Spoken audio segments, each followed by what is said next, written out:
আজ রবিবার, সবারই ছুটি। কিন্তু আমাদের মতো হাউসওয়াইফদের তো ছুটি নেই। আমাদের তো সবই ওয়ার্কিং ডে। তাই ঘুম থেকে উঠেই প্রথম কাজ হচ্ছে বেডটাকে পরিষ্কার করে রাখা। আর বেড পরিষ্কার থাকলেই তোমার মনে হবে 50% কাজ তোমার কমপ্লিট হয়ে গেল। কালকে ঝড় বৃষ্টি হয়েছে, আমরা ছিলাম না, দক্ষিণেশ্বর গেছিলাম। কি অবস্থা, গাছপত্র পড়ে একাকার অবস্থা হয়েছে। এটাকে এখন পরিষ্কার করতে হবে।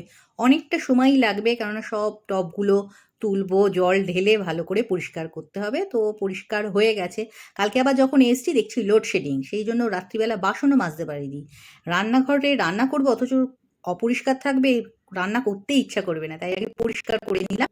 স্যান্ডউইচ দিয়ে ব্রেকফাস্ট সেরে আমি যাব আমাদের পুরনো বাড়ি পরিষ্কার করতে। আজকে ওয়েদারটা ভালো আছে, আর তুতানের ডান্স ক্লাস আছে, 1.5 ঘন্টা মতো হাতে টাইম পাবো। ওর মধ্যে আমার কাজ হয়ে যাবে।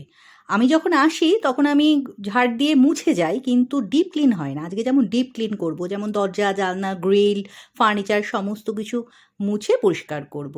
বাড়িঘর পরিষ্কার রাখতে আমার মনে হয় ঘরের অপ্রয়োজনীয় জিনিস বার করে দাও, বাড়িঘর পরিষ্কার করে রাখো, আর কি গুছিয়ে রাখো। আর চাদর, তারপরে যা যা জিনিস আমাদের লাগে সেগুলো ধুয়ে কেচে পরিষ্কার করে পাতলেই তো 60%-এর মতো ঘরদোর পরিষ্কার হয়ে যায়। তারপরে ফার্নিচার, ডেকোরেশন, এগুলো যার যার শখ, ক্যাপাসিটির ওপর নির্ভর করে। কিন্তু অনেক মানুষ আছে যারা নিজেদের বাড়িঘর এত নোংরা করে রাখে, বলার না। ওটা হয়তো তাদের শান্তি।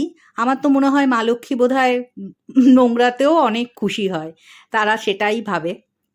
তো যাই হোক, আমাদের সেটা জেনে লাভ নেই। আমরা যারা পরিষ্কার করতে ভালোবাসি, আমরা জানি পরিষ্কার করার পর কী রকমের শান্তি হয়।